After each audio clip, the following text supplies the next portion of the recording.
Depois que o marido faleceu, consegui emprego como faxineira no turno da noite. Um vizinho idoso que trabalhava lá como segurança me levava para casa depois de cada turno.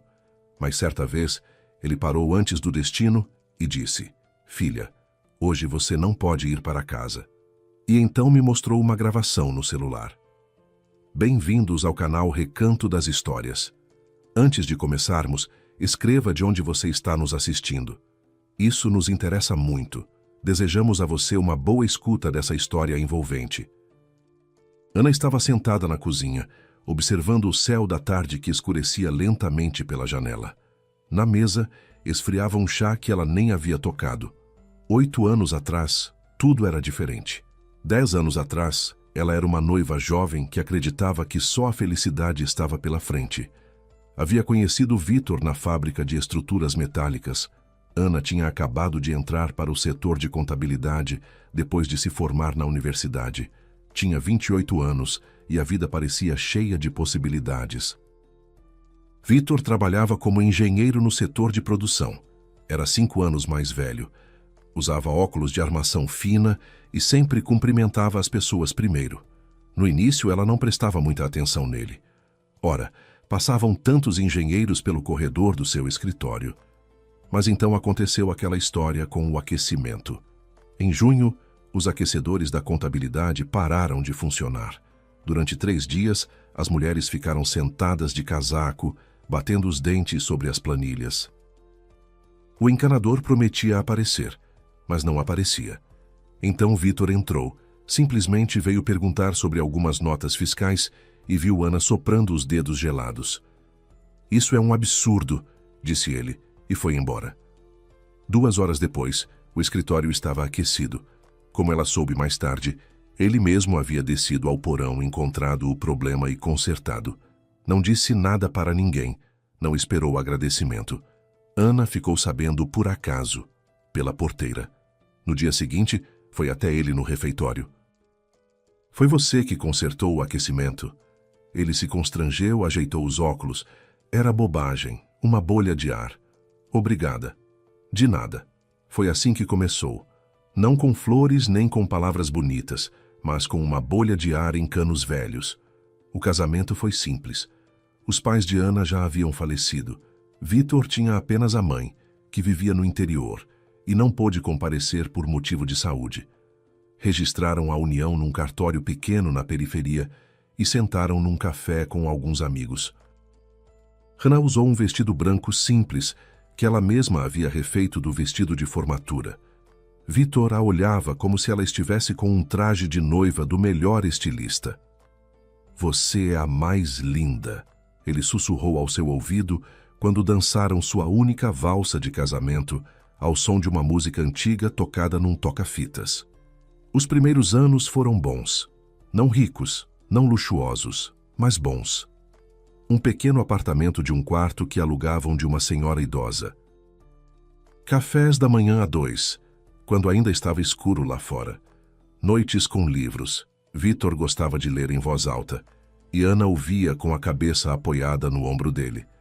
Fins de semana no sítio de amigos, churrasco, músicas ao violão. Depois começaram as tentativas de ter um filho. No primeiro ano, Ana não se preocupou. Ainda eram jovens, havia tempo. No segundo, a preocupação surgiu. No terceiro, foram ao médico. Exames, consultas, especialistas. Os médicos encolhiam os ombros, diziam acontece. Propunham procedimentos que custavam mais do que eles ganhavam em 6 meses. Ana chorava à noite, enfiando o rosto no travesseiro, tentando não acordar o marido. Mas ele acordava mesmo assim.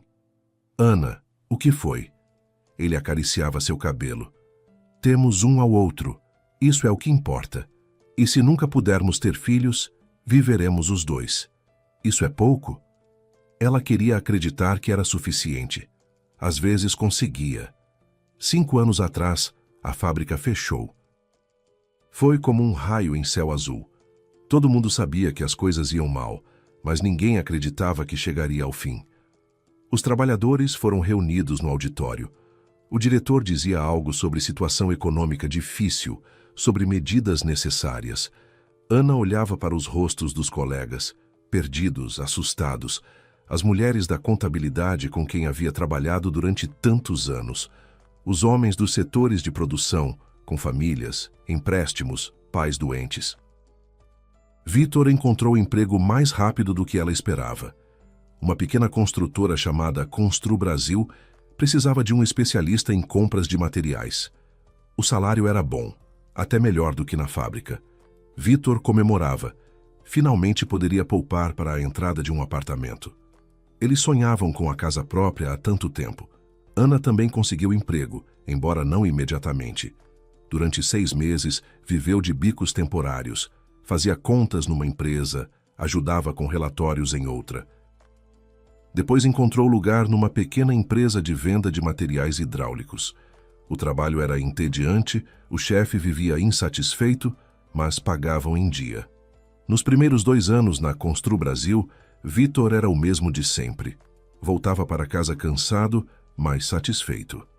Contava sobre os projetos, as obras, os colegas, ria quando Ana tentava uma receita nova e não dava certo.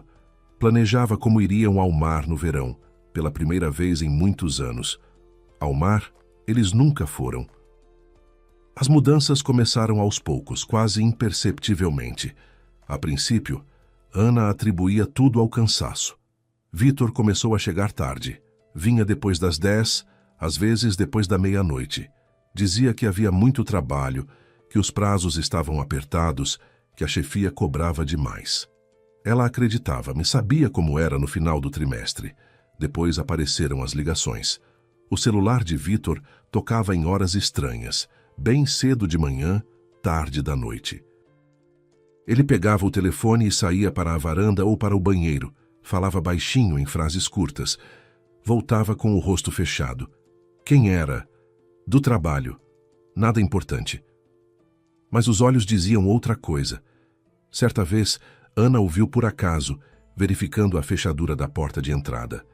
Não apenas conferindo, girava a maçaneta 3 vezes, depois mais uma, depois encostava o ouvido na porta e ficava escutando, como se esperasse que alguém estivesse do lado de fora. "Vitor, o que você está fazendo?" Ele se sobressaltou, virou-se. Nada, pareceu que não tinha fechado. Era mentira. Ela o vira fechar com os próprios olhos. No mês anterior àquela noite, Vitor havia se tornado um homem completamente diferente. Emagreceu, apareceram olheiras escuras, ele se assustava com qualquer barulho repentino, parou de ler em voz alta, parou de fazer graça, quase parou de falar. "Vitor, o que está acontecendo? Me conta." "Tudo bem, só estou cansado." "Você me assusta." Não inventa. Ele começou a pedir que ela não abrisse a porta para estranhos, que olhasse pelo olho mágico antes de atender, que não dissesse pelo interfone quem estava em casa e quem não estava. "Vitor, estamos nos escondendo de alguém?" "Não, é que... Por favor, seja cuidadosa." Na voz dele havia tal súplica que Ana não discutiu. Certa madrugada ela acordou e o lado da cama estava vazio. O colchão já estava frio, o que significava que ele havia levantado há muito tempo. O relógio marcava 3 da manhã. Ana foi silenciosamente até o corredor. Vitor estava sentado na cozinha no escuro, sem acender a luz, sem tomar chá, simplesmente sentado à mesa, olhando para um ponto fixo. Na luz fraca do poste que entrava pela janela, seu rosto parecia cinzento e envelhecido 10 anos. "Vitor." Ele não se assustou, apenas virou a cabeça devagar. "Dorme. Tá tudo bem." "Que nada está bem. Você está sentado aqui no escuro no meio da noite." "O que aconteceu?" Ele ficou em silêncio por muito tempo. Ana se aproximou, sentou ao lado dele. No escuro, ela encontrou sua mão. Fria, úmida. "Vitor, por favor, estamos juntos. Seja lá o que for, estamos juntos." Ele a olhou. Nos olhos dele havia medo. Medo real, visceral. Um medo que ela nunca havia visto antes. "Ana, quero que você saiba. Aconteça o que acontecer, eu te amo. Sempre amei." "Vitor, você me assusta. O que quer dizer com aconteça o que acontecer?" Ele virou o rosto. "Nada." Vai dormir, já vou. Ela não foi embora. Ficou ao lado dele, segurando sua mão, sem saber o que dizer nem como ajudar. Sentia apenas que algo terrível estava acontecendo, e ela era impotente. Uma semana depois, ele não estava mais neste mundo. Naquela tarde, Vitor devia voltar às 9. Disse que iria até um fornecedor num armazém fora da cidade para conferir uma remessa de materiais. Nada incomum, ele já havia ido outras vezes. Às 9, Ana começou a pôr a mesa. Preparou os bolinhos de carne com batata que ele adorava. Cortou a salada. Às 9h30, colocou os pratos de volta no forno para não esfriar. Às 10, começou a ligar. O telefone chamava, mas Vitor não atendia. Talvez estivesse dirigindo. Talvez a bateria tivesse acabado. Talvez a cobertura fosse ruim. Às 10h30, ligou para o trabalho dele. Ninguém atendeu. O expediente havia terminado há muito tempo. Às 11, a polícia ligou. Ana Paula Ferreira? Sim, o que aconteceu? A senhora precisa vir. O acidente havia ocorrido numa estrada deserta no interior, um trecho escuro entre dois vilarejos, sem postes, sem câmeras. O carro de Vitor, um velho Toyota cinza que ele havia comprado antes do casamento, saiu da pista em alta velocidade e capotou várias vezes. Ele foi encontrado já sem vida. O investigador, um homem idoso e cansado, conversou com ela no corredor do hospital. Hannah ficou encostada na parede porque as pernas não a sustentavam. Provavelmente perdeu o controle do veículo. É possível que tenha adormecido ao volante. A pista estava escorregadia, a curva era fechada. Ele nunca adormecia ao volante, era um motorista cuidadoso. O investigador encolheu os ombros. Acontece, cansaço, estresse. A senhora mesma diz que ele estava trabalhando muito. A perícia não encontrou vestígios de outro veículo, nem de frenagem. Nada que indicasse qualquer coisa além de um acidente. O caso foi encerrado um mês depois. O funeral foi numa quinta-feira, sob um céu cinzento. Uma chuva fina caía sobre os guarda-chuvas, sobre a terra molhada, sobre as coroas com fitas de luto. Vieram poucas pessoas. 2 velhos amigos de Vitor da faculdade que vieram de outra cidade. A vizinha Dona Wanda, do apartamento de frente, que sempre lhes dava maçãs da sua chácara. Alguns ex-colegas da fábrica pararam um pouco, ficaram em silêncio e foram embora. Da Constru Brasil não havia ninguém. Nem o diretor, nem colegas, nem sequer uma coroa formal da empresa. Ana notou isso, mas não deu importância. Naquele momento, estava indiferente a tudo. Ela observou o caixão ser baixado à cova e não sentiu nada. Como se aquilo estivesse acontecendo com outra pessoa, como se ela assistisse a um filme sobre uma mulher desconhecida. As lágrimas vieram depois. Em casa, quando ela entrou no apartamento vazio e viu os chinelos dele perto da porta, a caneca dele no escorredor, o livro dele na mesinha de cabeceira marcado no meio que ele jamais terminaria de ler. Ela sentou diretamente no chão do corredor e começou a chorar. Pela primeira vez em todos aqueles dias, de verdade, em voz alta, como se chora apenas de dor insuportável.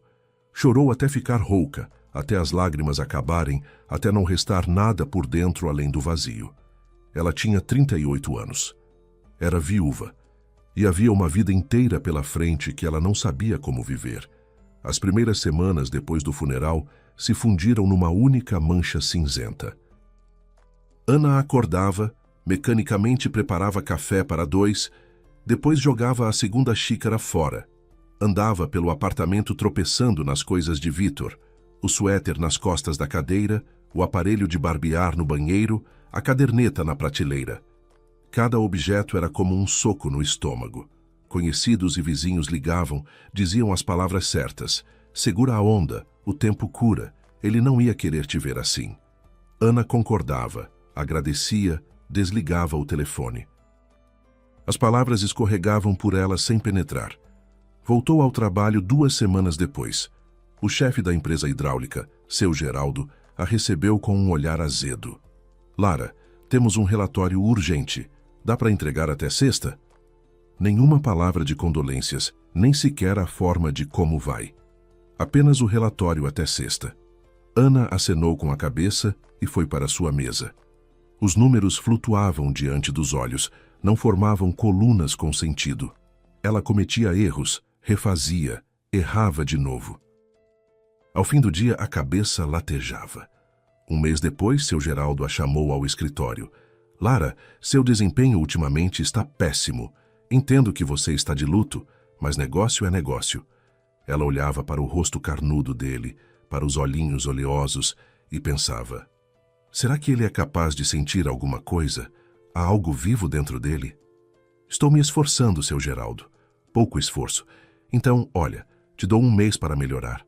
Se não melhorar, me desculpe, mas preciso de funcionários. Ele não terminou a frase. Fez um gesto com a mão. Ana saiu do escritório. 3 semanas depois foi demitida. Formalmente, por corte de pessoal. Na prática, simplesmente se livraram do problema. Indenização, um salário, lágrimas no travesseiro, que já haviam se tornado hábito. O dinheiro acabou mais rápido do que ela esperava. O que estava guardado durou 2 meses. Pagar o aluguel, as contas, comprar comida. A pensão por morte era irrisória. Com aquilo não dava nem para existir, muito menos para viver. Ana contou as cédulas na carteira e percebeu que não chegaria ao próximo pagamento. Começou a procurar trabalho, currículos, sites, anúncios. Contadora, 10 anos de experiência, ensino superior. Parecia que deviam brigar por ela, mas os empregadores olhavam para a idade, para a lacuna no currículo, para os olhos apagados e educadamente recusavam. Vamos ligar para você. Não ligavam. Infelizmente, a vaga já foi preenchida. Mentira. Você não se encaixa exatamente no nosso perfil. Que perfil? Ela sabia fazer tudo o que era preciso. Uma vez quase a contrataram. Uma pequena empresa comercial, a contadora-chefe estava de licença médica. Precisavam de alguém temporariamente. Ana passou pela entrevista, agradou ao diretor, já se preparava para começar na segunda-feira. Na sexta, ligaram. Desculpe, a situação mudou. A contadora-chefe se recuperou. Não precisamos mais de você. Ela desligou o telefone e ficou sentada imóvel por um bom tempo. Lá fora escurecia. A geladeira estava vazia. No cartão, um saldo que duraria 1 semana, se economizasse. Foi o acaso que ajudou. Ou o destino. Ana pensaria muito nisso depois, como chamá-lo. Naquele dia, ela foi ao mercado comprar pão e leite. O pão mais barato, o leite mais barato. Estava na frente da prateleira, comparando preços, quando ouviu atrás de si: Ana Paula. Ela se virou. Um homem idoso alto com bigodes grisalhos a olhava com atenção e solicitude. Postura militar, costas eretas apesar da idade. O rosto era familiar, mas Ana não se lembrava de onde. Seu Pedro. Ela o reconheceu. Morava no prédio de frente. O mesmo. Nos vimos no funeral, mas a senhora provavelmente não se lembra. Ela não se lembrava. Aquele dia estava envolto em névoa. Os rostos se fundiam numa única mancha. Como está se saindo?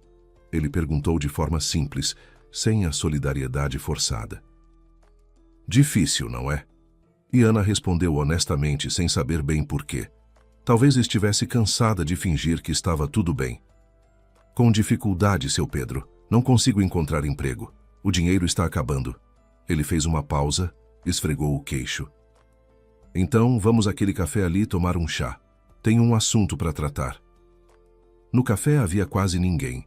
Mesas de plástico, toalhinhas desbotadas, cheiro de salgadinhos da padaria. Seu Pedro pediu 2 chás e um prato de pastéis.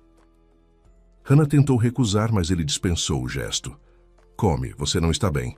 Ela deu uma mordida num pastel de repolho, quente, e de repente percebeu que não comia direito há vários dias. Bom, então. Seu Pedro bebeu o chá. No shopping, onde faço bico como segurança, precisam de uma faxineira. Turno da noite, da meia-noite às 7. Pagam pouco, mas é estável. Ana baixou os olhos. Faxineira. Ela era contadora com ensino superior. Faxineira. Eu sei. Ele pareceu ler seus pensamentos. Não é o que a gente sonhou, mas agora não há como escolher, certo? O principal é sobreviver. E depois, quem sabe, aparece algo melhor. Ela o olhou. Nos olhos dele não havia pena, apenas uma compreensão tranquila. E o senhor? Ela perguntou. O senhor é oficial reformado, por que virou segurança? Seu Pedro sorriu de canto. A aposentadoria, Ana Paula, é assim. Para o pão dá, para a manteiga já é questão. Minha esposa, Dona Maria, morreu há 3 anos. Derrame. E antes disso tratamos dela, tratamos. Todas as economias foram embora. Então agora fico rodando como posso. Ela acenou. Ficaram em silêncio. Se quiser, continuou ele, amanhã vamos juntos. Converso com a gerente. Ela se chama Irene. Mulher séria, mas justa. Se aceitar você, não vai se arrepender. Obrigada, seu Pedro. Não precisa. As pessoas devem se ajudar. Senão, para que estamos todos aqui? No dia seguinte, Ana estava diante de Irene, uma mulher corpulenta perto dos 50 anos, com um olhar perspicaz e uma pasta nas mãos. Então é formada em contabilidade? Sim. E não se importa de lavar o chão. Ana engoliu em seco. Preciso de trabalho. Irene a olhou por um longo momento. Depois voltou os olhos para seu Pedro, que ficava um pouco afastado. Bom, já que seu Pedro garante... Certo. Período de experiência de 2 semanas. Se sair bem, formalizamos o contrato. Se não, me desculpe. Vou me sair. O trabalho era pesado. O shopping era grande. 3 andares, pisos de mármore, vitrines intermináveis que precisavam ser lustradas até brilhar. O turno começava às 11 da noite, quando as últimas lojas fechavam, e terminava às 7 da manhã na abertura. Na primeira semana, Ana chegava em casa e caía na cama sem nem se trocar. Doía tudo, as costas, os braços, os joelhos. As palmas das mãos ficaram cheias de calos, as unhas quebravam por causa dos produtos químicos. Ela acordava no meio do dia, comia qualquer coisa às pressas e voltava a se deitar até o próximo turno. Mas ao final da segunda semana, ficou mais fácil. O corpo se acostumou, um ritmo se estabeleceu. Acordar às 9 da noite, banho, um lanche leve. Caminho até o shopping. 3 ônibus, quase 1 hora. Turno, caminho de volta. Agora 4 ônibus, porque os primeiros da manhã percorriam trajetos diferentes. Irene formalizou o contrato. O salário era pequeno, mas estável, como seu Pedro havia prometido. Foi ele mesmo quem se ofereceu para levá-la depois dos turnos. Isso aconteceu no final do primeiro mês. Ana estava no ponto às 7 da manhã, tremendo de frio. O inverno já havia chegado e gelava nas manhãs. O ônibus atrasava, como sempre. Parou perto um velho Gol bege. Seu Pedro abaixou o vidro. Ana Paula, entre! Vou te dar carona. Não, fico constrangida. É no meu caminho e você vai pegar ônibus pela cidade inteira. Que sentido há em ficar com frio? Ela entrou no carro. Por dentro estava quente, cheirava a gasolina e a algo mais. Pastilhas de menta, ao que parecia. De menta, explicou seu Pedro, notando seu olhar na porta do porta-luvas. Minha esposa sempre comprava. Ficou o hábito. Assim começou a estranha amizade deles. Todas as manhãs depois do turno, seu Pedro a esperava na saída de serviço. Eles percorriam as ruas vazias da cidade que acordava e ele contava sobre a própria vida. 30 anos no exército, de tenente a coronel, as guarnições onde havia vivido, do nordeste ao sul do país, sobre a esposa Maria, com quem havia se conhecido ainda como cadete e vivido 40 anos. Ela era professora, dizia ele, olhando para a estrada. Língua portuguesa e literatura. Me acompanhou por todas as guarnições. Onde quer que fôssemos, arranjava emprego numa escola e ensinava as crianças. Dizia que era sua vocação. O senhor a amava muito.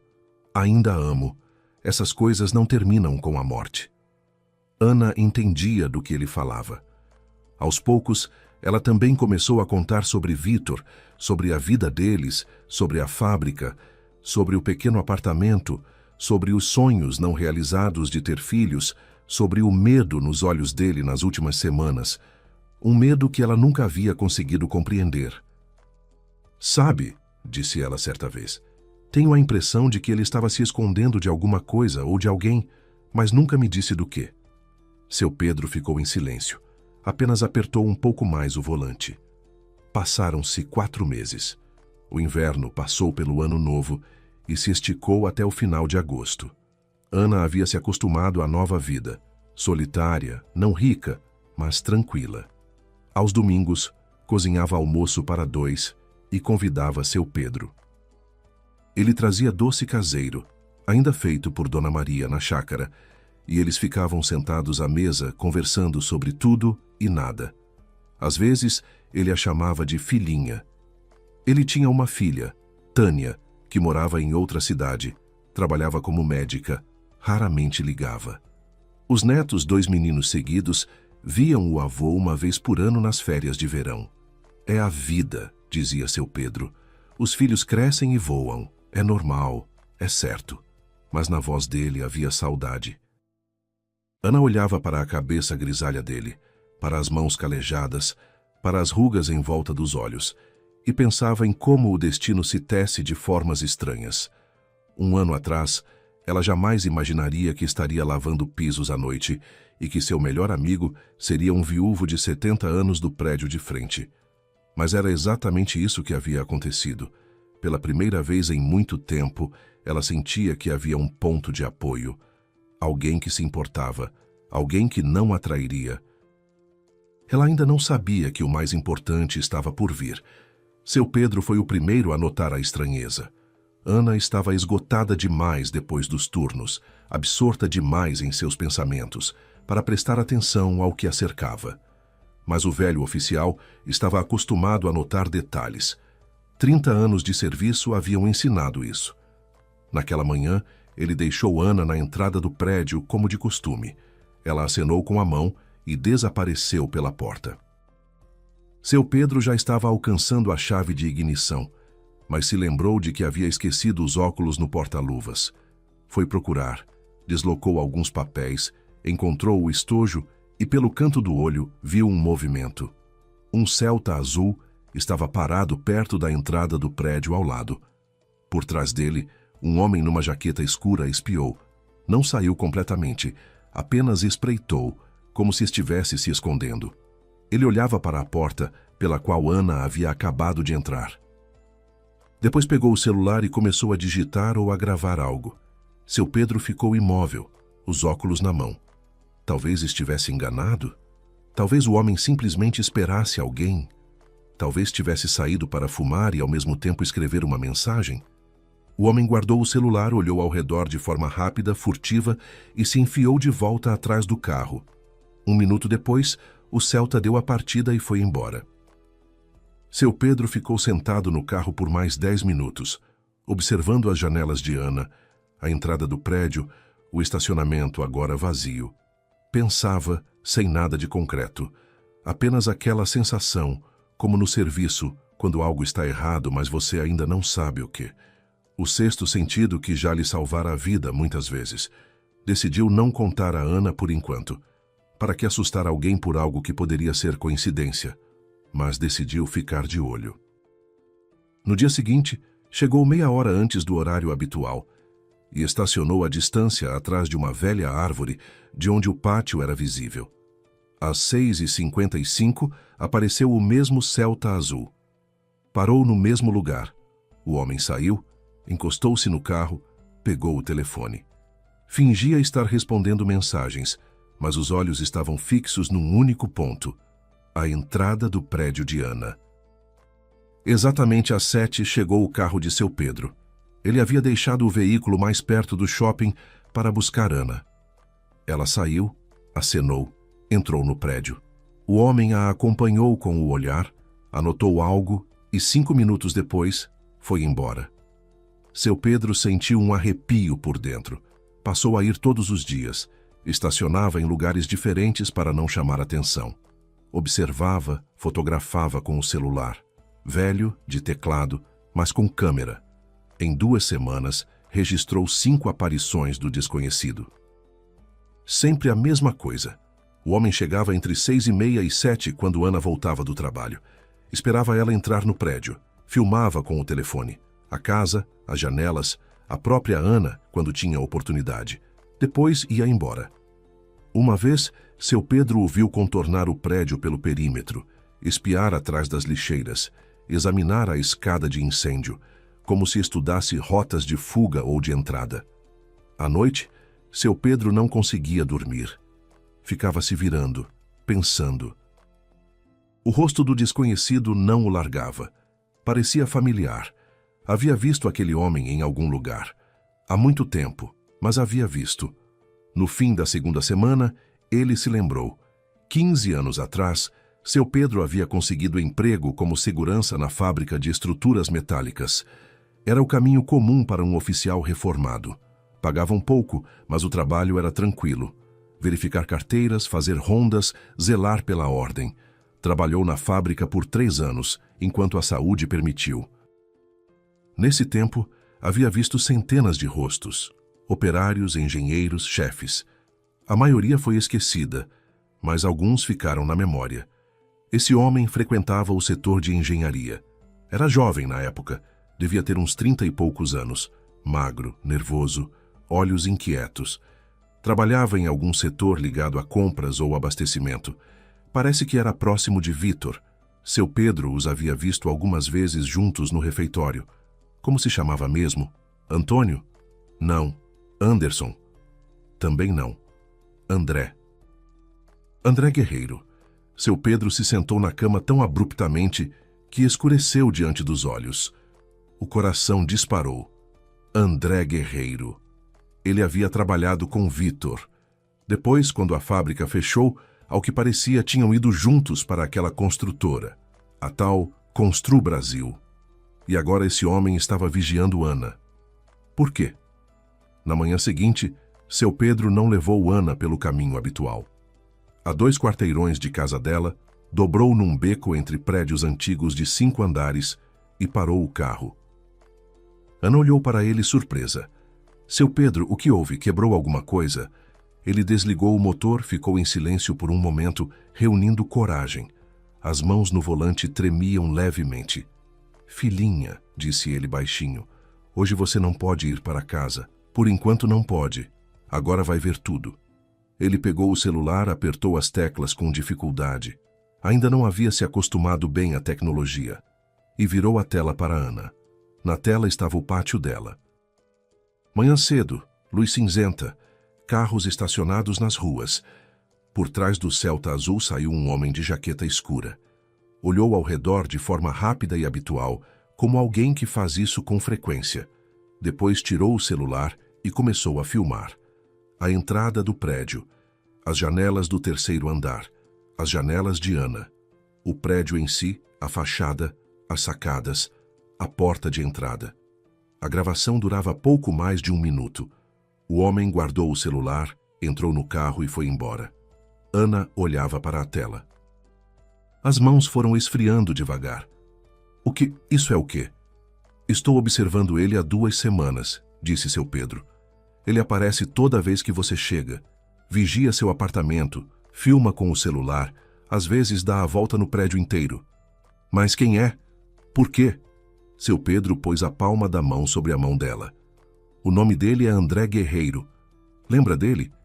Ele trabalhava com Vitor. Primeiro na fábrica, depois na Constru Brasil. Ana fechou os olhos. A memória trouxe uma imagem vaga e distante. A festa de fim de ano da fábrica. Uma árvore de Natal no auditório. Vitor conversando com um homem magro perto da janela. O homem ria, mas os olhos eram desagradáveis. Frios, calculistas. Este é o André, Vitor havia dito naquela época. Um colega. Trabalhamos juntos. Ela havia perguntado depois que tipo de pessoa ele era. Vitor deu de ombros. Normal. Tem uns maneirismos, mas quem não tem? Aquilo havia sido há muitos anos. Por que esse homem agora a vigiava? Filhinha. A voz de seu Pedro a trouxe de volta à realidade. Não sei o que ele quer, mas pessoas normais não fazem isso. 2 semanas seguidas. Não é coincidência. Precisamos ir à polícia. À polícia? E onde mais? Tenho gravações, fotografias, são provas. Deixa eles resolverem. Ana se recostou no encosto do assento. Na cabeça havia um vazio como num quarto vazio. Seu Pedro, e se tiver ligação com Vítor, com a morte dele? O velho ficou em silêncio. É isso, disse ele devagar, que me preocupa. Chegaram ao distrito policial às 9 da manhã. Ana mal se mantinha de pé. Turno sem dormir, choque, medo. Mas seu Pedro não a deixou recuar. Quanto mais cedo começarmos, melhor. Vamos. O prédio da delegacia era antigo. Tinta descascando nas paredes, assoalhos rangentes, cheiro de água sanitária e de algo institucional. O plantonista, atrás do vidro, ficou virando um caderno por um bom tempo antes de erguer os olhos. Qual é o assunto? Queremos registrar uma ocorrência. Estão seguindo a moça. O plantonista os examinou com o olhar. Homem idoso com postura militar, mulher jovem com rosto abatido.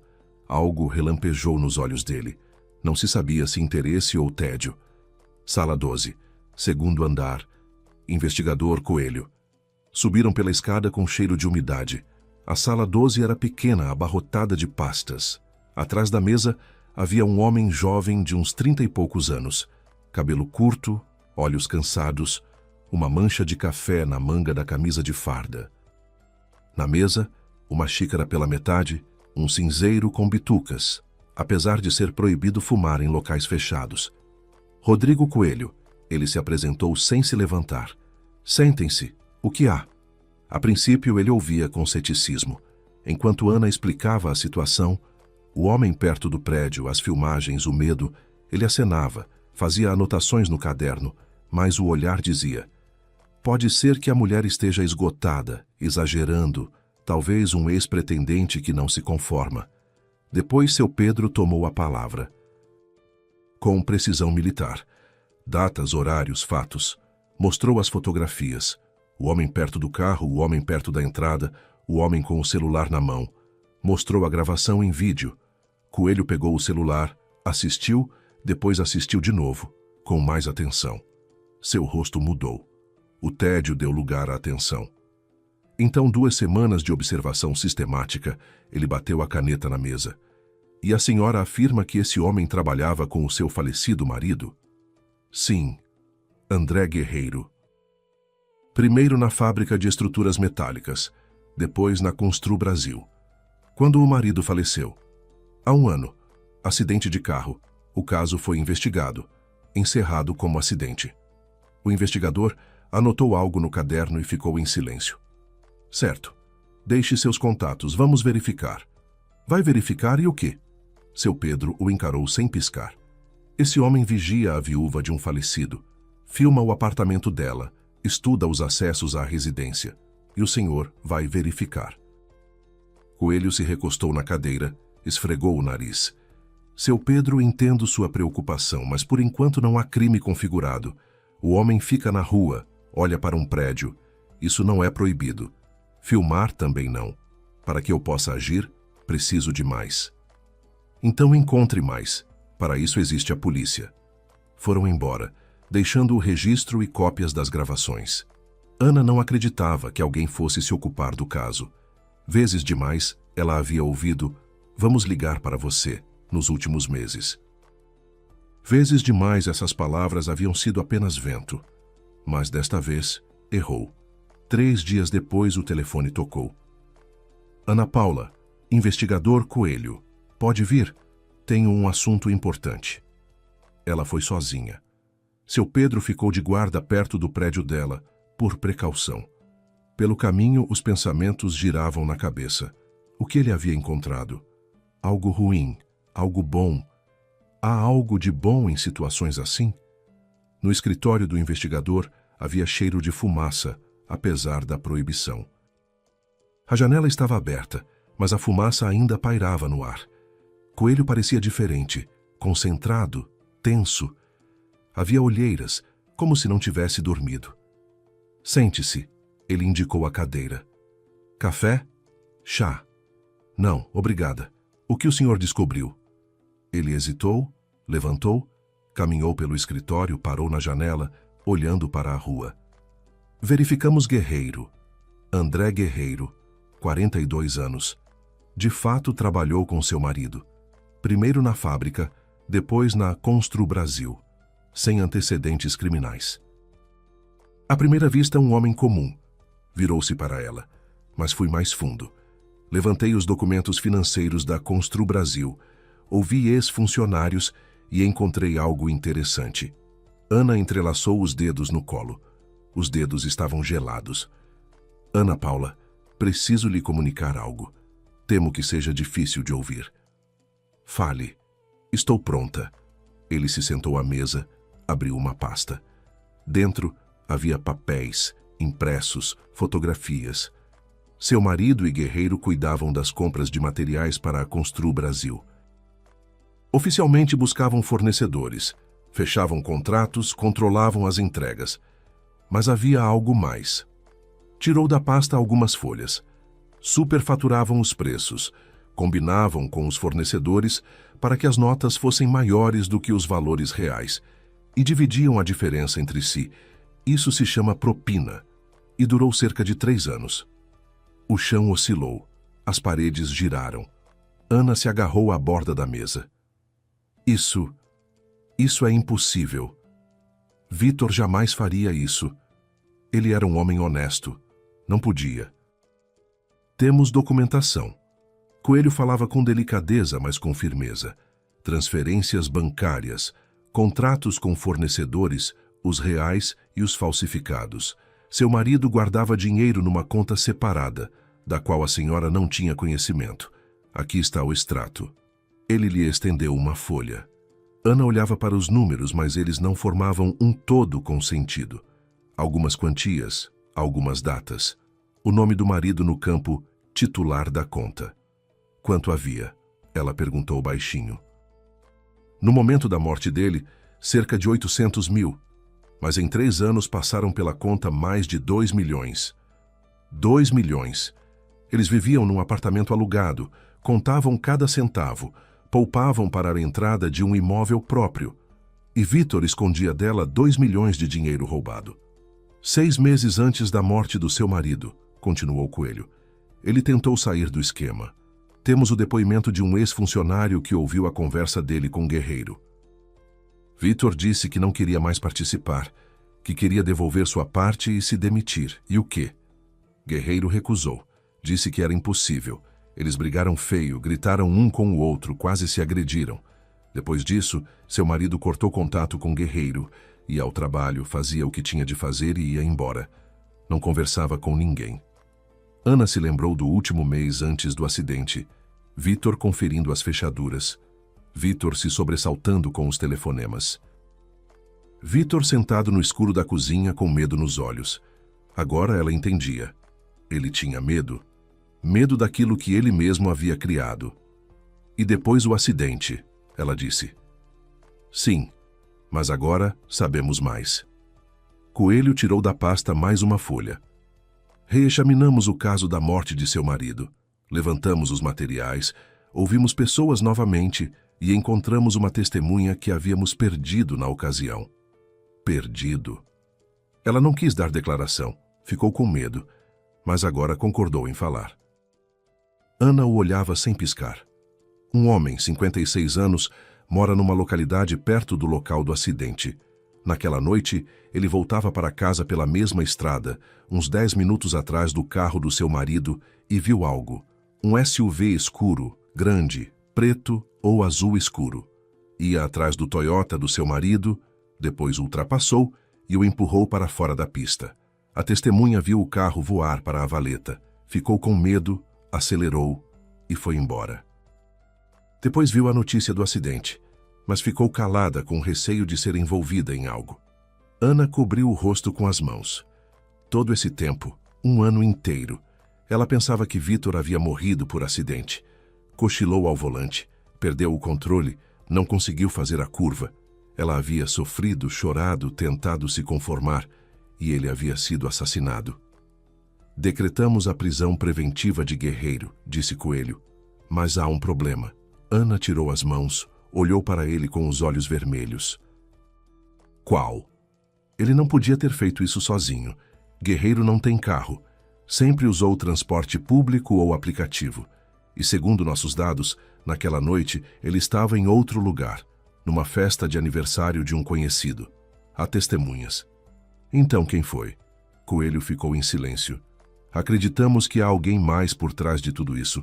Alguém com recursos e motivação. Guerreiro é apenas um executor. Um joguete. André Guerreiro foi detido 2 dias depois. Seu Pedro ajudou a polícia. Continuou a vigilância, registrando cada aparição. Quando Guerreiro voltou ao prédio de Ana, 2 investigadores à paisana se aproximaram dele. Ele não resistiu. Ao vê-los, empalideceu, deixou cair o celular no asfalto. Enquanto colocavam as algemas nele, suas mãos tremiam. Eu sabia, ele murmurava. Eu sabia que isso ia acontecer, eu disse a ele. No primeiro interrogatório, negou tudo. Disse que estava apenas passeando, que estava naquele bairro por acaso, que não conhecia nenhum Vitor, que não houvera nenhum esquema de propina.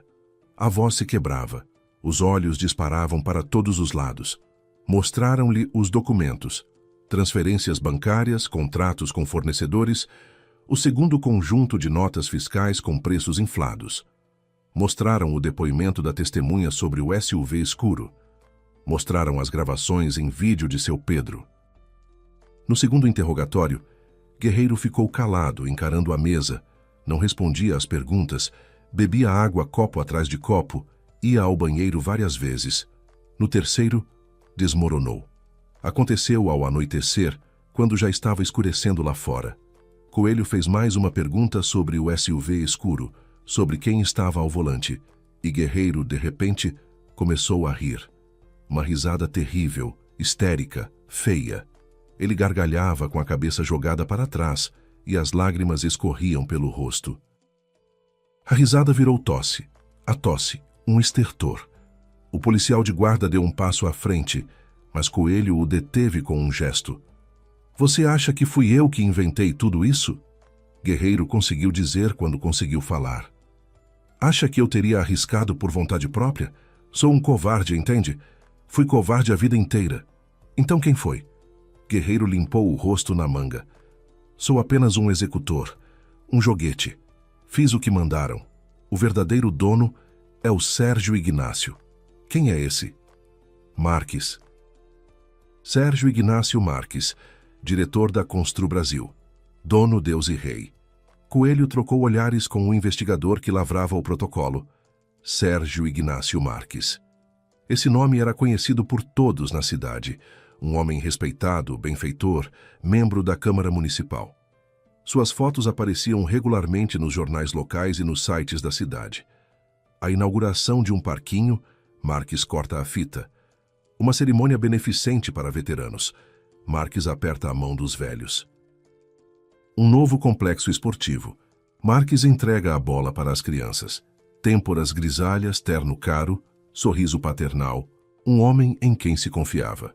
Fale com mais detalhes, disse Coelho. E Guerreiro falou. O esquema fora idealizado por Marques. Ele era esperto, cauteloso e ganancioso. A Constru Brasil vencia licitações para a construção de obras municipais, escolas, hospitais, estradas. O dinheiro vinha do orçamento público. O controle era fraco, as possibilidades imensas.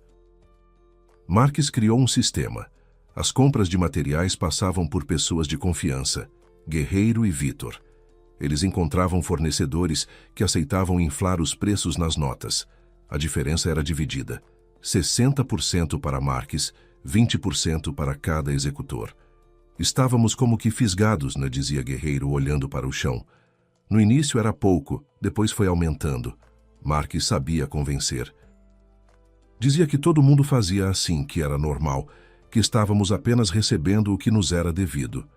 E quando já estávamos fundo demais, começou a ameaçar. Não diretamente não, por insinuações. Você entende, Andrezinho? O que acontece se alguém souber? Você vai ser o primeiro a ser processado, não eu. Eu tenho advogados, tenho conexões. E você? Ninguém. E Vitor? Guerreiro ergueu a cabeça. Nos olhos dele havia algo parecido com dor. O Vitor era melhor do que eu, mais honesto. Entrou nisso porque precisava de dinheiro. Queria comprar um apartamento, dar uma vida melhor à esposa. Mas a consciência o corroía. Dormia mal, emagreceu, ficou nervoso. E então decidiu sair. O que aconteceu? Ele foi até Marques, disse que não queria mais, que devolveria sua parte, que se demitiria, que iria embora, que fingiria nunca ter sabido de nada. Marques ouvia, acenava e depois disse: Vitor, você entende que isso é impossível. Você sabe coisas demais. Guerreiro engoliu em seco. O Vitor não recuou. Começou a reunir documentos, cópias de contratos, prints de transferências, gravações de conversas. Queria usar como seguro. Dizia para mim: se algo me acontecer, tudo vem à tona. Ele não entendia com quem estava lidando. O que foi acontecer? Alguém contou para Marques.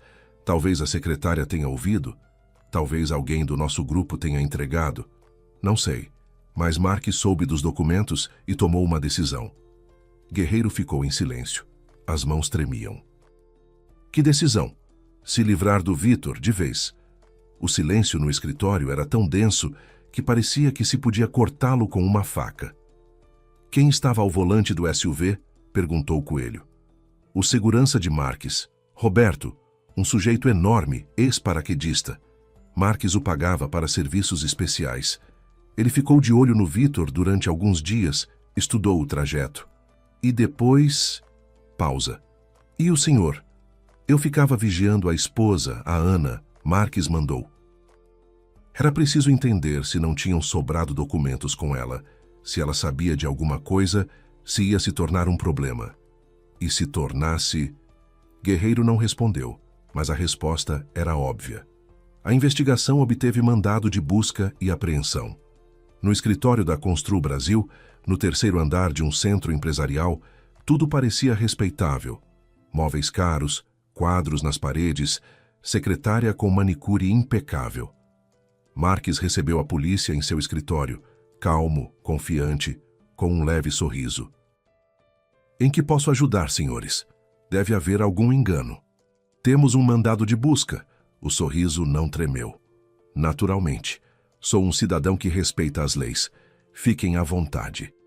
Ele estava convencido de que não encontrariam nada, que todos os rastros haviam sido apagados, todas as pontas escondidas. Havia feito isso durante anos e sempre saía impune. Desta vez, errou. Atrás de um quadro representando um campo de ipês em tons de amarelo dourado, encontraram um cofre. Marques afirmou que havia esquecido o código. Chamaram um especialista, abriram. Dentro havia uma segunda contabilidade, a verdadeira. A que mostrava aos fiscais era falsa, limpa, organizada, sem nenhuma irregularidade. Ali estavam todos os esquemas, todas as propinas, todos os nomes. Guerreiro, Vitor, mais 3 funcionários, valores, datas, números de conta.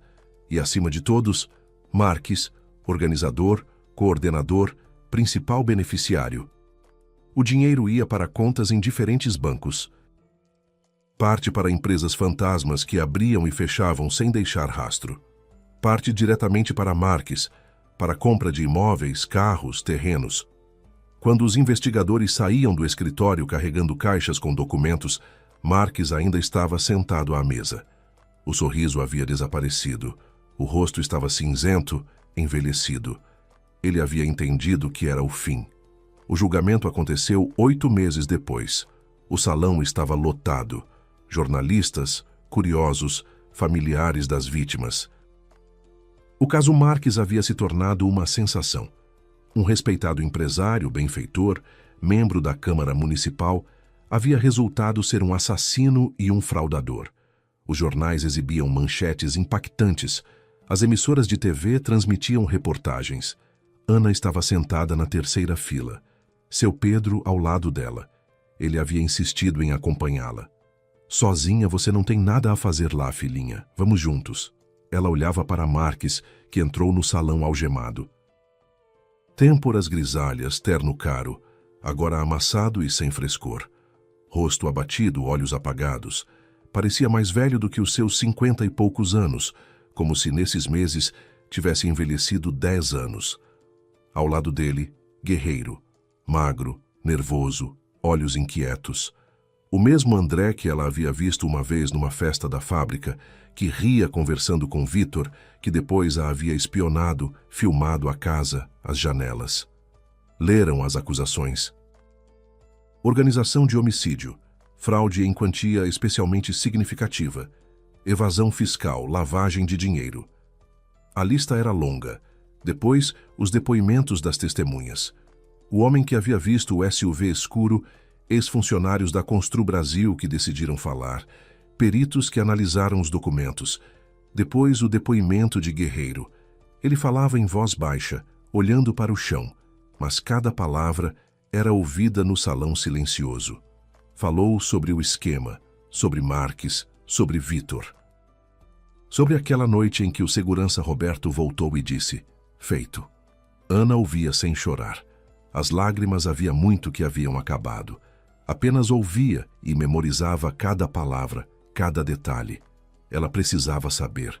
Precisava entender como havia vivido e morrido o homem que ela havia amado. A palavra final dos réus. Guerreiro se levantou, hesitou. Sou culpado. De tudo sou culpado. Era covarde e canalha. O Vitor era meu amigo e eu... Me perdoem, se puderem. Sentou-se, cobriu o rosto com as mãos. Marques se levantou devagar, com dignidade, passou os olhos pelo salão. Os jornalistas, o público, o juiz, deteve o olhar em Ana. Sou inocente. Tudo isso é fabricação, uma conspiração. Me difamaram, me armaram uma cilada. Sou um homem respeitado. Eu ajudei a cidade, as pessoas. O juiz o interrompeu. Você tem algo a dizer em relação ao mérito da acusação? Marques ficou em silêncio. Depois encolheu os ombros. Não. A leitura da sentença durou quase 1 hora. Declarar culpado com base no artigo: condenar a pena de privação de liberdade por 18 anos, a cumprir em regime fechado. Marques foi condenado a 18 anos. Guerreiro, a 12, como cúmplice. O segurança. Roberto, que havia estado ao volante daquele SUV a 15, conduzir para a custódia no salão. Os policiais se aproximaram de Marques. Ele se levantou, ajeitou o paletó. Um gesto habitual, agora sem sentido. Por um instante, seu olhar cruzou com o de Ana. Ela não desviou os olhos. Olhou de frente, serenamente, sem ódio, sem triunfo. Apenas olhou. Ele foi levado. Depois da audiência, Ana saiu para a rua. O sol batia nos olhos. Estava quente. Final de maio, quase verão. As pessoas se dispersavam, jornalistas cercavam alguém em busca de comentários. Seu Pedro ficou ao lado dela em silêncio, colocou a mão no ombro dela, pesada, quente. Filhinha, como você está? Ela ficou um momento em silêncio. Não sei. Vazio de algum jeito. Pensei que seria mais fácil. E não ficou mais fácil. Vai vir, não de imediato, mas vai vir. Um homem de terno sóbrio se aproximou. Era idoso, de rosto bondoso, com uma pasta nas mãos. Ana Paula Ferreira. Sim. Meu nome é Valdir Simões. Sou advogado. Representei a acusação. Posso falar com a senhora por 1 minuto? Foram até um banco debaixo de uma árvore. Há um detalhe que eu queria dizer pessoalmente. Não em plenário. Já havia sido pesado o suficiente por lá. Ana acenou. O dinheiro que seu marido guardava naquela conta, pela lei, foi confiscado, pois obtido por meios criminosos, como a senhora entende. Eu sei, não preciso desse dinheiro. Mas há algo mais. O advogado abriu a pasta, retirou algumas folhas. Parte do dinheiro, cerca de 300 mil, seu marido transferiu antes da morte, para uma conta beneficente, o orfanato municipal na periferia da cidade. Ana ficou imóvel. Um orfanato? Sim, verificamos. Ele havia feito transferências para lá antes em valores menores, regularmente, a cada 2 ou 3 meses, e esta última, a de 300 mil, foi feita 1 semana antes do acidente. O advogado lhe estendeu uma folha, extrato da conta, a transferência, a data, o valor, o destinatário, Fundo Beneficente de Assistência a Crianças Órfãs. Ana olhava para o papel. As letras se dissolviam diante dos olhos. Pensei que a senhora deveria saber disso, disse o advogado com delicadeza. Seu marido... Ele tropeçou, fez o que não devia ser feito, mas no final tentou reparar. Pelo menos algo. Ela ergueu os olhos. Obrigada. Obrigada por ter me contado. O advogado acenou e foi embora. Ana ficou sentada no banco, com a folha de papel nas mãos. Seu Pedro se sentou ao lado. O que há? Ela lhe mostrou. O Vítor, então... Ele leu, balançou a cabeça. Olha como é. A consciência o atormentava de qualquer jeito. Ele dizia às vezes, nas últimas semanas, quero fazer pelo menos alguma coisa certa. Eu não entendia então o que ele quis dizer. Agora entende? Sim, agora entendo.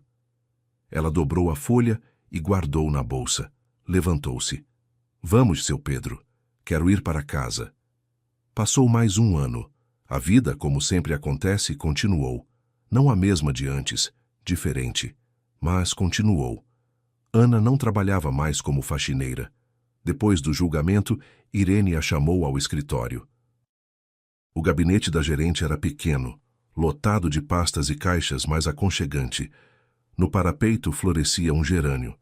Na parede, um calendário com gatinhos. Lara, dizem que você é formada em contabilidade? Sim, Irene. E não se importou de lavar o chão quando a vida apertou.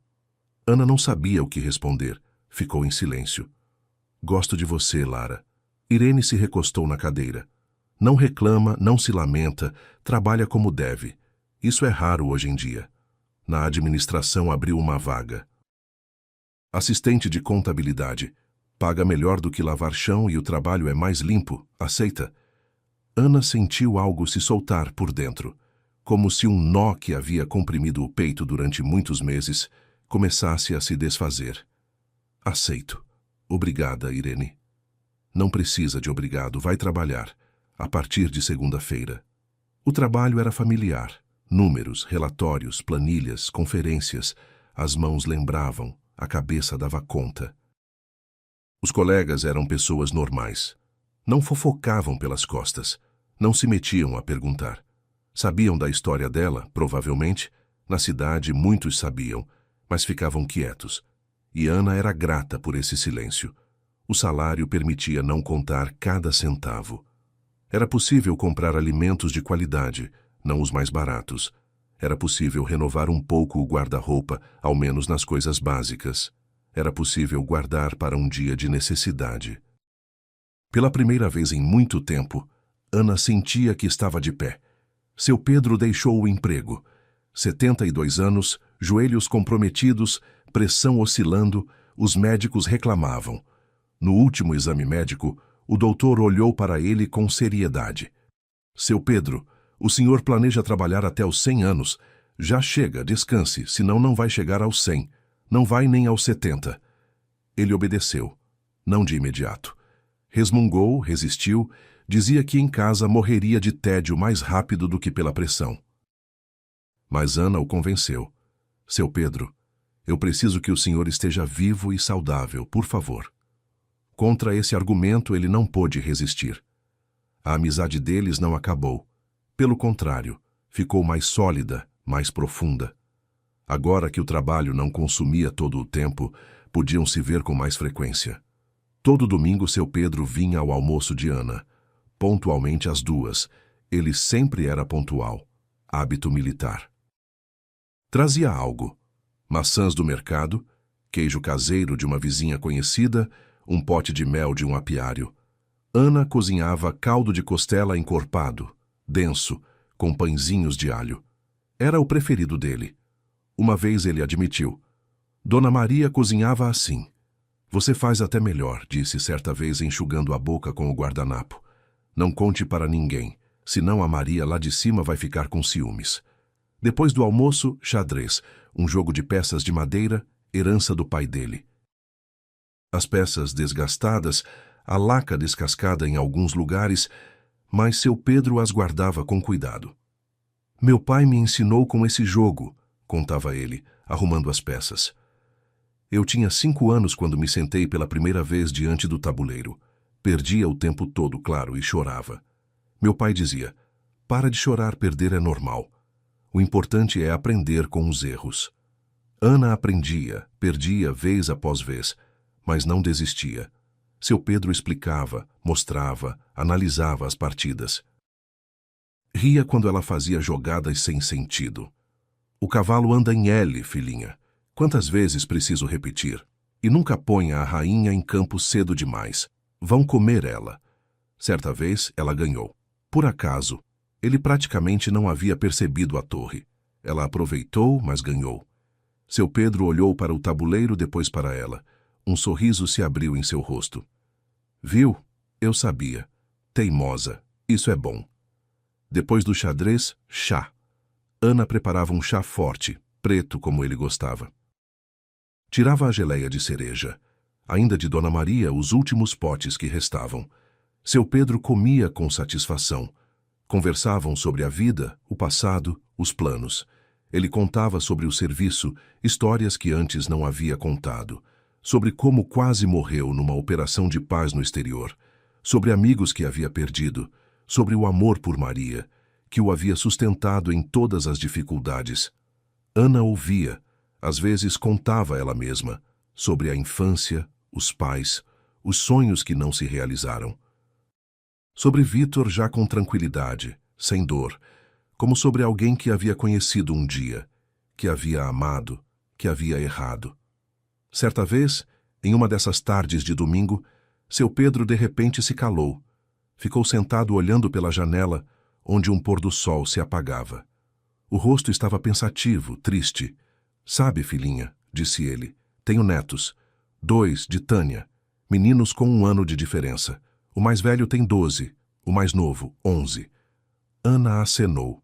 Ele havia falado deles antes. Mas eu quase não os vejo. Moram longe, eles têm coisas para fazer, escola, esportes.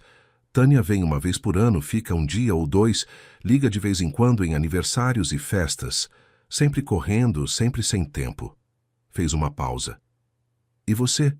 Você me tornou como família. Mais perto do que família. Eu te vejo quase todo dia. Sei como você vive, o que te move por dentro. Me alegro quando está tudo bem com você. Me preocupo quando está mal. Ana sentiu os olhos arderem. E o senhor para mim, seu Pedro, é como um pai. O pai que eu nunca tive. Ele a olhou. Em seus olhos havia algo brilhando. Umidade, provavelmente. Enfiou a mão no bolso, tirou um lenço, assoou o nariz ruidosamente. Alergia, resmungou. Primavera, pólen. Lá fora estava no inverno. Ana sorriu. Pela primeira vez em muitos meses, de verdade, do fundo do coração. No apartamento dela, ainda havia uma fotografia de Vítor. Num lugar notável no quarto sobre a cômoda, ao lado de um ícone e de uma vela. Ela não a havia tirado, não havia conseguido, e nem queria. Às vezes, à noite, sentava na cama e olhava para aquele rosto. Vítor jovem, sorrindo. A foto era do casamento. Ele de terno, ela de branco. Os dois felizes, os dois sem saber o que estava por vir. Ele havia errado, se enredado, feito o que não devia. Cedeu à tentação, covardemente, não encontrou forças para se libertar e pagou com a vida. Mas no final havia tentado reparar. Transferia dinheiro para crianças órfãs, reunia documentos para expor Marques. Queria sair, escapar, recomeçar. Não teve tempo. Isso não o justificava, mas o tornava humano. Não um monstro, não um criminoso. Simplesmente um homem que tropeçou e caiu, que não encontrou forças para se levantar, que era fraco, como todos nós às vezes somos fracos. Ana não mais chorava olhando para aquela fotografia. Havia aprendido a lembrar sem dor. Havia aprendido a perdoar, não de imediato, não por inteiro, mas aos poucos, dia após dia. Ela pensava frequentemente em como a vida se tece de formas estranhas. A tragédia a havia levado até seu Pedro, um homem que ela antes mal conhecia. A solidão lhe havia ensinado a valorizar a amizade verdadeira, aquela que é feita sem grandes palavras nem gestos exagerados. A traição lhe havia aberto os olhos para a verdade, amarga, mas libertadora. Ela havia perdido muito. O marido, a fé nas pessoas, as ilusões sobre a justiça do mundo, mas também havia conquistado algo: força, sabedoria, compreensão do que realmente importa. Ela não tinha mais medo, não esperava mais uma armadilha atrás de cada esquina. Havia aprendido a sorrir novamente, raramente, mas com sinceridade. Havia aprendido a se alegrar com as coisas pequenas: um raio de sol, uma xícara de chá quente, o caldo de costela de domingo com pãezinhos de alho. Numa tarde de abril, ela estava na sacada observando o pôr do sol. O céu estava rosado, dourado, suave, daquele jeito que só acontece na primavera, quando o inverno já foi, mas o verão ainda não chegou. As nuvens deslizavam devagar para o oeste, iluminadas pelos últimos raios de sol. O pátio lá embaixo vivia sua vida cotidiana habitual. Crianças brincavam no playground, chutavam bola, gritavam de alegria, brigavam e faziam as pazes. Mães sentadas nos bancos conversavam das suas coisas. As velhinhas perto da entrada falavam dos vizinhos e da política. Um homem passeava com o cachorro, um vira-lata grande e ruivo que corria alegremente pela grama. Havia cheiro de jasmim. Os primeiros do ano acabavam de desabrochar, e seu perfume flutuava no ar, delicado, doce, prometendo o verão. Ana inalou aquele cheiro, fechou os olhos. Estava tudo bem. Não de forma perfeita, não como ela havia sonhado um dia. O apartamento continuava alugado, o dinheiro dava apenas para o necessário. À frente havia incerteza. À noite, às vezes, sonhava com Vítor, jovem e sorridente, tal como era antes de tudo. Acordava com os olhos úmidos e ficava deitada por muito tempo no escuro, olhando para o teto. Mas estava bem. Ela estava viva. Tinha um trabalho que lhe trazia não apenas dinheiro, mas satisfação. Tinha um amigo verdadeiro, testado, que havia se tornado família. Havia esse céu, esse jasmim, essas crianças que gritavam de alegria nos balanços. Havia os almoços de domingo com caldo de costela e xadrez. Havia esperança, pequena, frágil, mas verdadeira. Lá embaixo bateu a porta do prédio. Seu Pedro saiu de jaqueta velha, de boné, com a bengala na qual ele agora se apoiava ao caminhar. Ergueu a cabeça, a viu na sacada, acenou com a mão. Ana acenou de volta. Ele foi em direção ao seu prédio, devagar, com cuidado, mas com segurança. No meio do caminho, se virou, acenou de novo. Ela sorriu. O sol se pôs atrás do horizonte. O céu escureceu. As primeiras estrelas se acenderam. Os postes do pátio se iluminaram, e à sua luz o jasmim parecia ainda mais bonito. Cachos brancos contra o céu que escurecia. Ana ficou parada mais um tempo. Respirou o ar da tarde. Fresco, limpo, com cheiro de primavera e de esperança. Depois entrou no apartamento, fechou a porta da sacada, acendeu a luz da cozinha, pôs a chaleira. A vida continuava, não a que ela havia planejado, não a que havia sonhado. Outra inesperada, imprevisível, às vezes difícil, mas sua. E isso era suficiente. Era mais do que suficiente.